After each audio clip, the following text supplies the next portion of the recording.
말씀 찾도록 하겠습니다. 말씀은 미가서 6장 8절입니다. 미가서 6장 8절 다 찾으셨으면 제가 낭독하겠습니다. 사람아, 주께서 선한 것이 무엇임을 내게 보이셨나니 여호와께서 내게 구하시는 것은 오직 정의를 행하며 인자를 사랑하며 겸손하게 내 하나님과 함께 행하는 것이 아니냐. 아멘.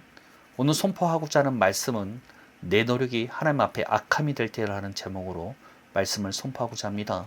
오늘 본문을 보면 하나님께서 선한 것이 무엇인지 우리에게 이미 보이셨다고 말씀하십니다. 여기서 말하는 선함이란 무엇일까요? 보통 우리는 착하게 사는 것, 즉 도덕적인 행동을 떠올립니다. 하지만 성경이 말하는 선함은 우리의 일반적인 생각과는 차이가 있습니다. 보통 도덕에 기반한 선은 시대와 문화에 따라 변하기 마련입니다.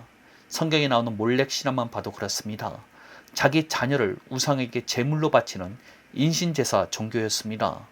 오늘날 우리에게는 천인공노할 악이지만 당시 그 사회에서는 그것을 신에 대한 지극한 정성이자 선한 일이라고 믿었습니다. 그러니 자식까지 바쳤던 것이죠. 즉 인간의 도덕적인 기준은 언제든지 바뀔 수 있다는 뜻입니다. 그러나 성경이 말하는 선함은 그런 유동적인 도덕을 말하는 것이 아닙니다. 성경의 선함은 반드시 언약과 연결해서 이해해야만 합니다. 아주 간단히 설명하자면 언약 안에 머무는 것, 그리고 그 언약에 충실한 것이 바로 성경이 말하는 선함입니다. 열왕기나 역대기를 보면 수많은 왕이 등장합니다. 성경이 이들을 선한 왕과 악한 왕으로 나누는 기준이 무엇인지 아십니까? 정치를 잘했느냐가 아닙니다. 바로 언약에 얼마나 충실했는가입니다. 히스기야를 보십시오. 나라가 망할 위기 속에서도 하나님과 맺은 언약을 기억하며 율법을 지키려고 몸부림쳤습니다. 그 신실함 때문에 하나님은 멸망의 위기에서 그를 건져주셨습니다. 반면 가장 악한 왕이라 불리우는 아합은 어땠습니까? 이방 여인 이세벨을 아내로 맞이해 온 나라에 바알과 아세라를 퍼뜨렸습니다. 선지자들을 핍박하였고 엘리야를 대적하였습니다. 성경은 그를 악하다고 단정합니다. 왜입니까? 성경 언약을 철저히 저버렸기 때문입니다. 이처럼 성경에서 선함이란 언약에 대한 충실함에 달려있다고 해도 과언이 아니라는 것입니다. 본문으로 돌아와서 하나님이 선한 것이 무엇인지 이미 보이셨다는 의미는 무엇일까요? 그것은 그동안 하나님께서 이스라엘과 맺은 그 언약에 얼마나 충실하셨는지를 몸소 증명해 오셨다는 것입니다. 이스라엘은 하나님과 달랐습니다. 그들은 언약에서 완전히 벗어난 삶을 살았습니다. 하나님께서 끊임없이 선지자들을 보내 내게 돌아오라고 말씀하셨지만 이스라엘은 끝내 거절했습니다. 오히려 하나님의 말씀을 전하는 선지자들을 핍박하고 대적했습니다. 결국 그들은 언약을 깨뜨린 대가로 아수르와 바벨론에 의해서 나라가 망하는 비참한 길을 걷게 됩니다.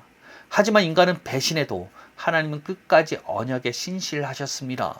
하나님께서는 이미 과거 출애굽 사건을 통해 이스라엘을 구원하심으로써 그분의 선함을 보이셨습니다.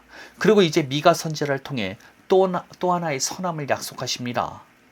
비록 이스라엘이 죄로 인해 심판을 받고 포로로 끌려갈지라도 하나님은 그들을 포기하지 않으신다는 것입니다.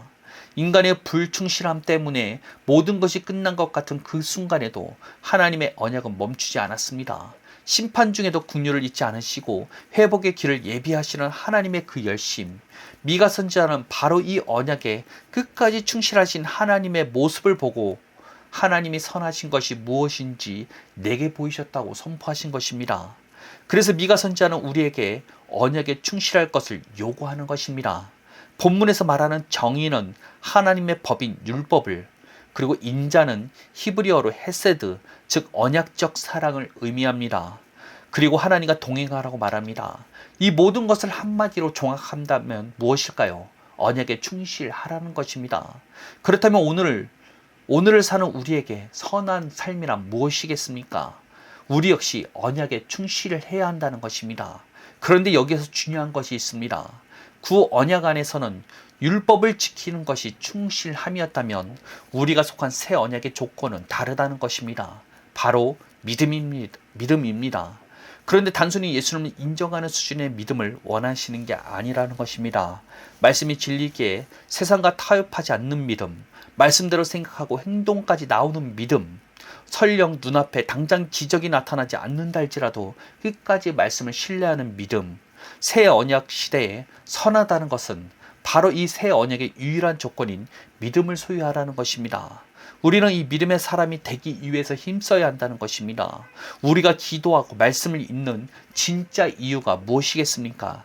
바로 이 믿음을 활성화시키기 위해서라는 것입니다. 선한 삶이란 내가 억지로 말씀대로 살려고 애쓰는 것이 아니라 이 믿음을 가지라는 것입니다. 왜냐하면 새 언약은 믿으면 말씀대로 사라진다고 약속했기 때문입니다. 에스겔서 36장 26에서 27절은 증거합니다. 또 새 영을 너희 속에 두고 새 마음을 너희에게 주되 너희 육신에서 굳은 마음을 제거하고 부드러운 마음을 줄 것이며 또 새 영을 너희 속에 두어 너희로 내 율례를 행하게 하리니 너희가 내 규례를 지켜 행할지라. 하나님은 우리가 노력해서 지키는 게 아니라 하나님이 주신 새 마음과 새 영을 통해 지켜지게 하겠다고 약속하셨습니다. 그러므로 내 열심으로 말씀대로 살아보겠다고 몸부림치는 삶은 엄밀히 말해서 하나님 보시기에 선한 삶이 아니라는 것입니다. 왜일까요? 하나님의 방법인 언약에 충실하지 않았기 때문입니다. 선함의 반대는 악함입니다. 단순히 도덕적인 실수가 악함이 아닙니다. 하나님과 맺은 언약에 충실하지 않은 것이 악함이라는 것입니다. 내 의지로 하나님의 자리를 대신하려는 모든 종교적인 노력은 오히려 하나님 앞에 악함이 될 수 있다는 것입니다. 스스로를 되돌아보시길 바랍니다. 하나님의 뜻대로 살려고 노력하는 자입니까? 아니면 말씀대로 믿음으로써 복음의 능력을 누리는 자입니까? 행위 그 자체, 우리가 하나님 앞에 드리는 노력 그 자체를 부정하는 것이 아닙니다. 우리의 노력이 필요합니다. 그런데 그 노력이 율법을 스스로 지켜 행하기 위해서 노력하는 것이 아니라 하나님의 말씀대로 믿기 위한 노력이 우리에게 필요하다는 것입니다. 주님의 말씀을 늘 읊조리며 자기의 생각과 자기 그 의지까지도 말씀화되기 위해서 노력하는 노력이 필요하다는 것입니다. 사도 바울은 날마다 중노라라고 말했죠. 그는 주님 앞에서 자신을 부인하기 위해서 날마다 노력하는 삶을 살았을 것입니다. 노력 자체가 문제가 아니라 그 방향성이 문제라는 것입니다. 복음은 단순히 죽어서 천국 가는 티켓만을 말하는 것이 아닙니다. 우리가 하나님의 뜻대로 살 수 있는 실질적인 능력을 줍니다. 성령께서 내 안에 법을 행하게 하시는 그 능력은 오직 믿음을 통해서만 경험할 수 있다는 것입니다. 우리는 이 믿음을 소유하기 위해서 정말로 천국을 침노하듯이 침노해야 한다는 것입니다. 내 종교적인 열심이 아무리 대단해도 언약에 충실하지 않으면 하나님과 대적하는 것과 같습니다. 오늘날 교회에서 전해지는 설교의 트렌드는 회개입니다. 그리고 그 결론이 너희가 스스로 노력해서 똑바로 살아라고 한다면 그것 또한 문제라는 것입니다. 그것은 또 다른 악함이 될 수 있는 것입니다. 물론 하나님은 노력하는 이들을 미워하지 않으십니다. 다만 잘못된 방향으로 가는 것에 안타까워하실 뿐이라는 것입니다. 새 언약의 조건이 이토록 명확한데 자기 방법을 고집하는 모습이 불쌍하신 것입니다. 찬송가 가사처럼 천국은 울어도 못 가고 힘써도 못 갑니다. 오직 믿음으로 갑니다. 이것이 새 언약의 유일한 조건이라는 것입니다. 교회는 많고 천국 가고 싶어하는 사람은 많지만 정작 천국에 이르는 자가 적은 이유가 여기에 있다는 것입니다. 대부분이 새 언약의 조건을 왜곡하고 자신만의 길을 만들어내기 때문입니다. 저는 정말 여러분이 그 좁은 문 좁은 길을 걷기를 바랍니다. 하나님이 요구하시는 선함이 언약에 있음을, 그리고 그 새 언약의 조건이 오직 믿음임을 깨달으시길 바랍니다. 말씀을 정리하도록 하겠습니다. 하나님이 말씀하시는 선함은 우리가 생각하는 도덕이 아닙니다. 착하게 사는 게 선함이 아니라 하나님과 맺은 약속 안에 있느냐 없느냐가 본질이라는 것입니다. 이스라엘은 배신했지만 하나님은 끝까지 언약을 지키셨습니다. 그게 바로 하나님이 이미 우리에게 보이신 진짜 선함의 실제라는 것입니다. 그렇게 우리도 언약에 충실해야만 합니다. 그 언약과 달리 새 언약이 요구하는 조건이 믿음이라는 것을 기억하셔야 합니다. 그 언약은 율법을 지키라고 했지만 새 언약은 믿으라고 합니다. 내가 내 열심으로 하나님의 뜻대로 살아보겠다고 몸부림치는 것, 그거 하나님 보시기에 기특한 것이 아닙니다. 하나님의 방법인 언약을 무시하고 내 의지를 앞세우는 게 바로 악함입니다. 언약을 이제 내 의지로 하나님의 자리를 대신하려는 종교적 노력을 멈추시길 바랍니다. 진짜 믿음은 말씀대로 사라지게 하는 능력을 경험하게 합니다. 에스겔서의 약속대로 내 힘으로 지키는 게 아니라 하나님이 주신 새 영이 우리로 하여금 지켜 행하게 하시는 것이라는 것입니다. 지켜야 한다는 강박이 아니라 지켜지는 은혜를 누리는 게 진짜 복음입니다. 이제 하나님의 말씀을 지키기 위해 내가 힘쓰는 것에서 벗어나시길 바랍니다. 대신 하나님의 신실함을 믿으시길 바랍니다. 내 자신을 내려놓고 내 안에 성령께서 나를 이끄시도록 오직 믿음으로 반응하는 것, 그게 진짜 좁은 길을 걷는 자의 모습이라는 것입니다. 단순히 머리로 인정하는 수준에서 벗어나시길 바랍니다. 말씀이 진짜 진리이기에 세상과 타협하지 않고 말씀대로 믿고 행동하는 데까지 나가길 바랍니다. 날마다 죽는 믿음, 그 믿음을 소유하기 위해서 더욱더 침노하시고 더욱더 노력해야 한다는 것입니다. 하나님이 말씀하시는 진짜 선함, 그 복음의 자유함을 누리시기를 예수님의 이름으로 축복하겠습니다. 기도하겠습니다.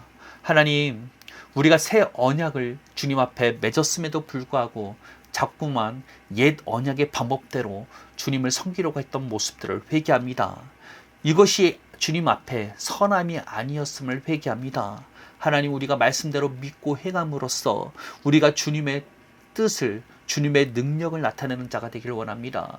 하나님, 우리에게 지혜를 허락하여 주셔서 이것이 우리 안에서 계시되게 하여 주옵시고, 정말로 선한 것이 무엇인지, 정말로 하나님께서 바라시는 것이 무엇인지를 깨달아 그 뜻대로 살 수 있는 우리를 되게 원합니다. 우리가 더욱더 자기를 부인함으로써 날마다 십자가 안에서 죽음을 맞이하는 것들을 경험할 수 우리를 되게 하여 주옵소서.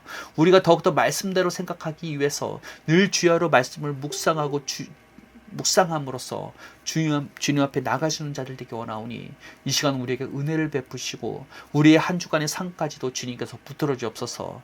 날마다 우리가 동행하시며 함께하여 주시는 주님께 감사드리며 예수님의 이름으로 기도합니다. 아멘.